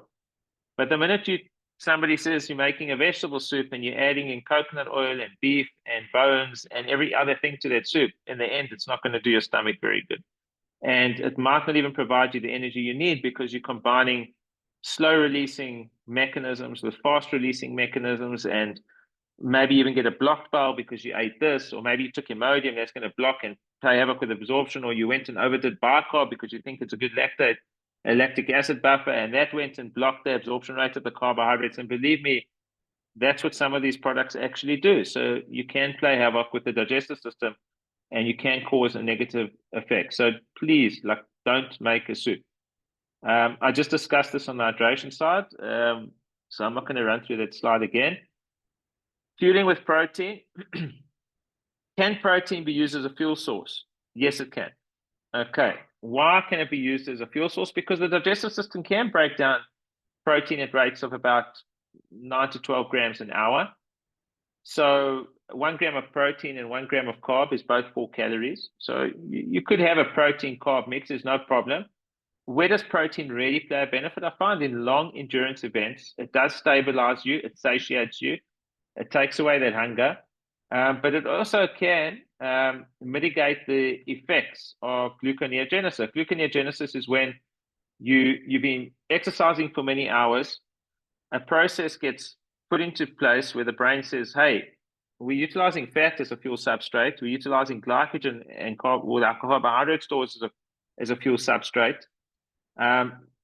Let's also cannibalize muscle protein and convert the protein into a fuel substrate. Let's provide some balance to the body. So by consuming protein, you can mitigate that from happening, because obviously then there's protein in the system, and it does land up preventing the onset of muscle fatigue. And so I'm a big fan of consuming a carbohydrate protein mix. I found that it's worked so well. And the years that I really tested it where it worked well was actually with comrades marathon runners. And I always truly believe that if those elite athletes could perform at that level of intensity for so long, I mean, to run at that pace over 90 Ks, and they were ingesting protein with carbs, and it works so well, then it has to work. And that's why we specifically launched a sort of carb protein blend. So the Race Pro range, for example, that we launched it's very much a high carbohydrate. It's like a 9-to-1, but it's very high carb to a small amount of protein. But both will be processed and utilized as a fuel source. We just found it would be more stabilizing and obviously also satiate you as well. Okay. If you're doing stage racing, then protein becomes even more important, because if you're racing for many hours, the only way to trigger muscle protein synthesis, in other words, to allow that recovery process to kick in, is to hit a certain amount of protein intake, and that volume has to provide you around 3 grams of leucine. Leucine is a branch chain amino acid. There's 3 branch chains: leucine, isoleucine, and valine. But leucine is the key. Those are essential amino acids, so they're 3 out of 9. And it's very, very important to understand that that when you consume that portion of leucine, it does trigger MPS, and then MPS can take place. If you do not get in protein or a sufficient amount of protein, then you have to wait for amino acid pooling to take place, and that could take many hours, and then eventually the recovery process takes place a lot later. you want to get to recover as soon as possible. So by consuming protein during exercise, you cannot recover during exercise, but you're still getting protein into your system. Whereas if you're going out and racing for 4 or 5 hours or even longer, you might not have, you've missed a window of opportunity to consume proper foods and to get in some protein. So it would be a viable time to do so, even in small amounts. You might take in 9 grams or 8 grams every 2 or 3 hours. You might land up taking 16 or 20 grams of protein. So when you finish your session, if you added another 15 or 20 grams of protein to that, boom, those 2 amounts or volumes of protein that you've taken in would actually allow for some MPS to take place. And that would start the muscle recovery process immediately after exercise. So I'm a fan of protein, not just from an exercise point of view, but mainly from a recovery point of view. Okay. All right. So I'm going to just summarize what we've spoken about, and then I'll open up for questions. So in our case, it's never arrive at a race without a planned nutrition strategy. As you can see, it's not something that is just going to fall into place. It does need to be practiced, tried, and tested, and does need to be planned. So you should always test your nutrition during training. Remember that tipping point method: start low and build high. See what that cutoff point is for you. Take notice of what you're consuming during training in the form of liquids and solids. I think it's very important. And then also take note of your energy levels before, during, at the end of your session. If you finish a training session strong, if you really push and you finish strong and you feel like you could have gone harder, I mean, that's a really, really good sign. It's a really good sign. A couple of years ago, I entered a half Ironman overseas. It was Middle Eastern Champs, and I was determined I wanted to take a podium. But I looked at previous year's results. I looked at other athletes, and I knew exactly what I had to train to achieve that goal. And I'll never forget, once I was so nervous because, I mean, those results were stellar, and I didn't know what I needed to do to be able to achieve those times. But that's when I developed this up to 115 grams of carbs with myself. And I went on a training ride one day, and I was 10 minutes faster on the bike than what I should have been in the race. And I finished feeling so great. It just put me into a different level of confidence that what I'm going to try and achieve on race day, it actually put the nutrition strategy in place, and it allowed me to achieve a really good result. And in the end, nothing went according to plan because race day was freaking miserable. And so everything was slower, but it impacted everybody anyway. Rains, winds, whatever. But I did manage to take a second place, and that was my goal. My goal was to at least take one of the 3, and I ended up taking second. So it really does. If you can get that nutrition strategy bedded down and you can incorporate it during training, you'll find that your training adaptations, your ability to perform, your ability to recover are definitely going to be on another level. And ultimately, I would say just stick to it and practice it over and over, and never settle for like, I got to 60 or 70 grams an hour and like I'm happy and that's it. It works for me. When athletes go higher, I've seen what it does to them. I've seen, and I'm not saying not to the 120 grams, but when you can get to 90, I've seen the difference between 90 and 70. It really does make a difference. I've seen people in their 40s and 50s performing at levels they never thought possible just by incorporating just a different approach to the nutrition plan. So once you are satisfied and you test it out, and you really do test it out, you test out these training, mimicking these simulated training to racing scenarios and sessions, try and practice the nutrition and even try and put in a little bit of intensity. And if you feel great and you feel strong and it works for you and you've got digestive discomfort, bank that training system that you've got, that nutrition strategy you've got, and take it to race day with you. Don't make any changes on race day. I can't tell you how many times I stand at an expo 3-4 days before race day and people come up to me and say, I'm racing on Sunday. Tell me what I can do to get me across the finish line. And I just want to hit them because I was like, you've had so many months to practice and all of a sudden it's just become a guessing game. This is the one thing that can either let you down or it can make you. Okay, so there are some questions. Can race prone endure be used simultaneously? The answer is absolutely not. The one is a very slow releasing stability carbohydrate, and it really is for stable, I would say zone 1 to zone 3 efforts.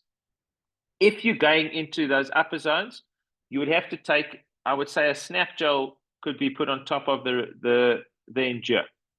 But Race Pro on its own has been designed for maximized energy provisioning. It's the one gel, it's the only gel that I can use, or the Race Pro range, the only thing I can use to get to 115, maybe 120 grams of carbs per hour. I cannot do that with Endure. I cannot do that with my Snap gels. And that's me, by the way. That's unique to me. But again, the products are not really conducive to supporting such a high level of carbohydrate intake. So for me, I would say if you're using Race Pro, stick to Race Pro. Don't go and add any other stability carbohydrates to the mix. That is already designed optimally to provide you a high amount of carbohydrate feed, and it's got some protein in on an hourly basis. Yeah, so the Desert Dash lasts between 20, yes, a very long ultra endurance events. And you're going to go through a lot of different zones, Obviously, when you're racing or whether you're riding, I don't know if any of you are racing to win or podium, or you're just racing to finish. But then it's not really racing to finish, you're riding to finish. The most important thing with ultra endurance races is, simply put, you're going to burn off a whopping load of calories. So you need to be taking in a large amount of calories. You're going to be riding at a very controlled pace. There's no ways you can be pushing into zone 4s and 5s.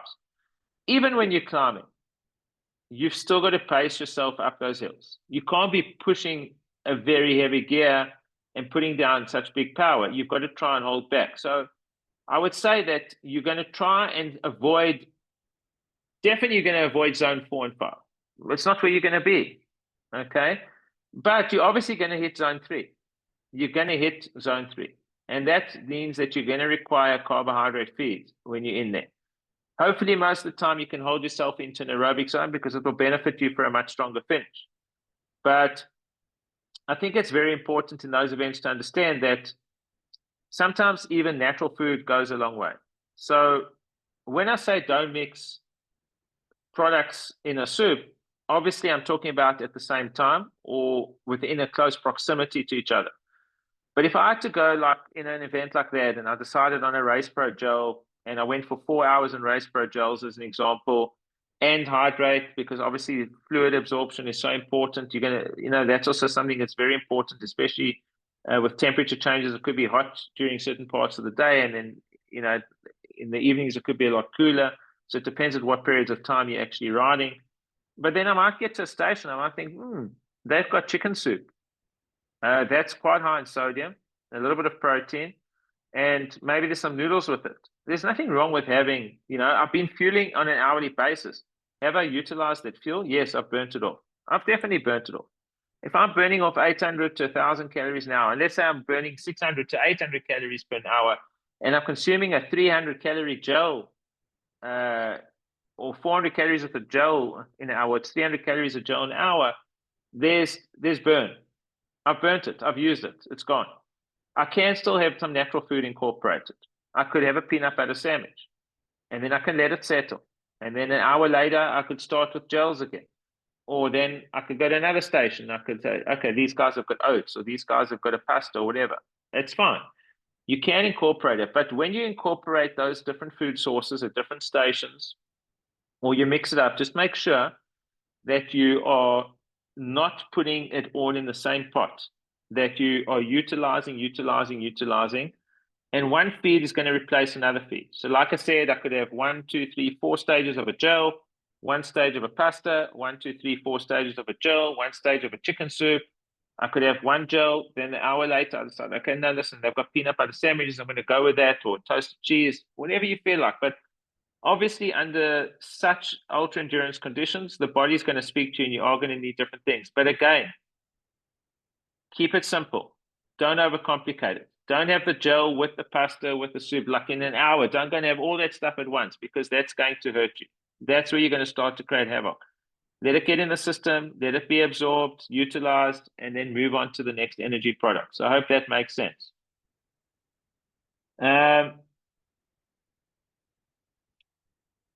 Why would you experience kidney pain during endurance ride 3 hours, even consuming hydration and fueling products? Look, there's a lot of questions that I can ask there. the first question I would ask is, have you got optimal kidney function? Have you run a proper sort of urine analysis, which is a kidney function test, to check that everything's functioning normally? Have you taken any form of medication that could impact the kidneys? Are you over consuming fluid? In other words, have you taken in too much water and too little salt, too little nutrition to maximize the fluid absorption, which can put stress on the kidneys? So that could be a very valid reason. Some people drink a lot of water and then they'll end up putting the kidneys under severe stress. And that can also lead to something like hyponatremia, which is not desirable, which actually can lead to really put yourself into a bit of a dangerous position where you can actually get some swelling in the brain, and it's not something that you want. So I think if you have got kidney pain, you need to try and assess what amount of fluid you're taking. You must never, ever, ever consume more fluid than you're losing. You can't even get to a 1-to-1. It's not possible. If you're losing a liter an hour, like to take in a liter, it's going to be way too much. But taking 700 or 800 mils, it will be very different. But don't drink water on its own. Make sure you're taking a sodium with it. And if you're going in these long endurance events, like a desert dash, for example, or a munga, you need high levels of sodium. You really do. You're not just excreting fluid, you're excreting minerals as well. And sodium forms a very high percentage of that mineral that you're excreting. And sodium really does help create water storage within the body and help maximize fluid absorption. So you need the fluid to go intracellular, and the way to do it is to increase your sodium intake. So I don't know if that helps you at all, but I'm assuming you're healthy, and I would say probably don't overdrink, and make sure you're taking a higher amount of sodium. And if you don't have a sodium solution, or you don't like to be tied down to like a hydrate, which has got a flavor, whatever it is, you could still take salt tablets. When I'm exercising, if I've got a bottle, I only have a hydration solution. And if I just want water, then I take our Salt gel, which is, and I take one every 30 minutes to increase the sodium intake and help that pull through. So that's another way of actually dealing with it. But you can take salt tablets. I just find that I don't like swallowing them all the time. I find that they're a little bit too cumbersome. Wow, somebody here is taking 150 grams an hour of the race pro gel. I mean, that's crazy. That's crazy. I appreciate your support. But like I said, Johan, if you know what you could do, I mean, you could do some power testing. I mean, you could do some power testing on a trainer, and you could see, does 90 grams give you, you could do some tests and see, like, how would you feel putting out certain power efforts at 90, 100, 110, 120, to see if there is a difference in performance for you. But from a recovery perspective, I mean, if you can reach those amounts, it's crazy. So look, there are a lot of people that take in very high amounts. I had an athlete overseas, an international athlete I worked with for a long time, and he was taking in ridiculous amounts of carbs per hour. He was taking, I think, also, well, not 150, he was taking 130 grams of carbs per hour as a runner, and he felt it just worked so well for him. He just felt it really worked well, and he wasn't heavy. He was weighing 70 kgs. So it was really very close to 2 grams of carbs per kilogram of body weight. Sorry, I'm just looking here. A very relevant subject when it comes to ultra-endurance events is the cramping. Absolutely. One hydrate tablet every 2 hours, 2 to 3 cramp assaults during the second half. I really experienced cramps because of this. So look, that's very important. And what's the key to both those products is the sodium content. Interesting enough, I put 1.5 hydrate tablets in a water bottle in a 750 ml. And I would probably finish that in 90 minutes, which adds an extra 337 milligrams to 400 milligrams of sodium per an hour to my intake. And then if you take the gels into account, I'm adding in at least another 250 milligrams of sodium in those gels. So it's increasing it to 700, 800 milligrams of sodium per hour. And really, it's so important to hit those high levels of sodium, because over such a long period of time, if you do have excessive fluid loss, it will ultimately lead to some form of cramping. So I think that in those ultra endurance events, the cramping is caused by excessive fluid loss and not so much undertrained muscles because I don't think you're really performing at a very high level of intensity. Yes, it is hard over a period of time and it is definitely muscle fatigue, but I think it's the severe fluid loss that's actually causing that. And that does make it very different. You can use those products together, by the way. To me, it's like if you're a runner, you can't really run with a water bottle unless you're a mountain runner and you've got stashes here. But if you're a cyclist and you can handle it in the bottles, then great. And absolutely, I mean, I take both with me. I take hydrate and I take Cramposol, and I utilize them both, especially if it's a very hot, humid day and I know that I'm going to lose a lot of fluid. I need to add in, because sometimes I can't handle that amount of fluid per an hour, but I definitely need to increase my sodium intake and try and pull through as much as possible.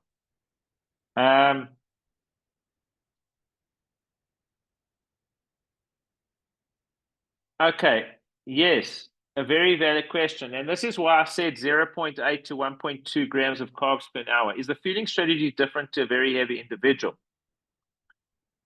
If somebody weighs 150 kilograms, to take in 1 gram of carb per kilogram of body weight, even though you're to that, I would say that it's not easy for somebody to just take in 150 grams of carbs per hour if you weigh 150 kgs or 120 kgs.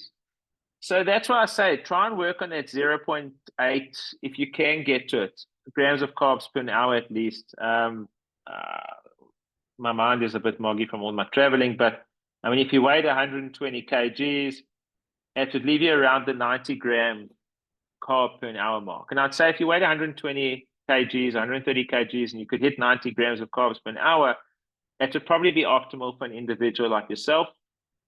So yes, you do have to take into account that it does make a difference. You also got to remember that the heavier you are, the more surface area you've got, and the more surface area you've got, the more you sweat.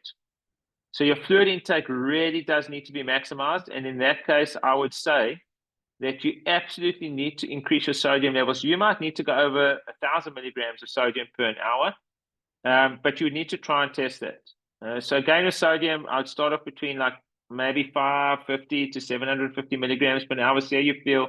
Try and increase, see what works and see what's better. But the greater the surface area of an individual, the more fluid lost. And obviously also the level of effort that you're putting out could be a lot higher, because obviously on a heavier frame, whether you're overweight or underweight, it doesn't matter.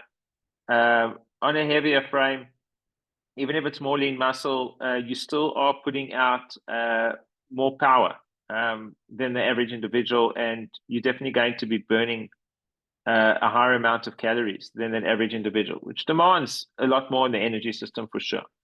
Absolutely. And that's why it boils down to, and I'm not saying this to you all, and I'm not saying that it's just something that I think it's very important, is that your daily diet really does play the biggest benefit on your ability to perform when it comes to endurance sport. I'm just going to say this to you guys, ladies and gentlemen. The greater your lean muscle mass to body fat, the greater your lean muscle mass to body fat. And that's why strength work is so, so important. It's something that I advocate as uber important, even if you're an endurance athlete. It's that you will be able to perform for a lot longer through life as you age. You will live longer, but at the same time, your energy system is way better optimized when you have got lower fat mass and higher lean muscle. And so that is something that's very important. And that boils down to daily dieting. So I think it's very important that, we're speaking about sports nutrition here, but if you put a really good focus on your day-to-day eating, cut the processed food, try and focus on cleaning up here and there. And it's baby steps. It's not something that you can change overnight, especially if we've been doing it for a long period of time, And just by the way, I'll tell you, because a lot of you probably won't believe this, but I'll just tell you straight, and I'm telling you the honest truth here. I used to weigh 112 kilograms. I was a powerlifter 30-something years ago. I weighed like 112 kgs. I weigh 67 now. So I've been through what it feels like to try and do endurance sport. And I was actually started off in the mountain biking space a long time ago to try and actually increase my aerobic training to try and reduce muscle mass and lean out. So I've been there as well, and I know it's not easy. It does take time and effort, but if you really put your mind to it and you stay disciplined and consistent over time, you will really be able to improve, fortify your health, but also if you've got that foundation, you'll be able to perform at a much better rate, and you're putting yourself under less stress, which is going to obviously lower the risks of any health issues as you age and go through life. Okay, so firstly, I'd like to thank you all for attending tonight. I really appreciate it. We had a really nice attendance. I wish you guys all the best for your event. I think that it's amazing that some of you guys can do these ultra events. I'm very much like I get bored quite easily. I don't know what I would do over 24 hours. I did once a 204-kilometer stage trail race, which was 17 and a half hours of racing. And let me tell you something, I swore never again. I guess I like short, hard, fast. Okay, I mean, I've done quite a few endurance races, but these 24 hours and these 100-milers and all these mungas, I take my head off to you guys. It takes a special individual to do it. Each person's got to find their passion. And yes, I think we're all crazy because endurance athletes are crazy. I wish you all the best. This session is recorded, so I will stop the recording. I will get our marketing manager to share it on YouTube. And if there are any questions, man, feel free to drop me an email. You can do that at coach@32gr.com. I'll just put it up there. And I'll respond as soon as possible. And if you want any tips or tricks on training or recipes, and mainly nutrition focus and performance focus with a very big focus on health, is you can always follow me on Instagram at Wolff Mark. I try and educate there as much as possible, and I make an awesome stack of pancakes if ever any of you ever want some good recipes. Protein pancakes, that is. Okay, so I wish you all the best. Have a good rest of your week, and yeah, I'm going to end the session there. Thank you very much. Have a good evening, guys. Thank you, Mark.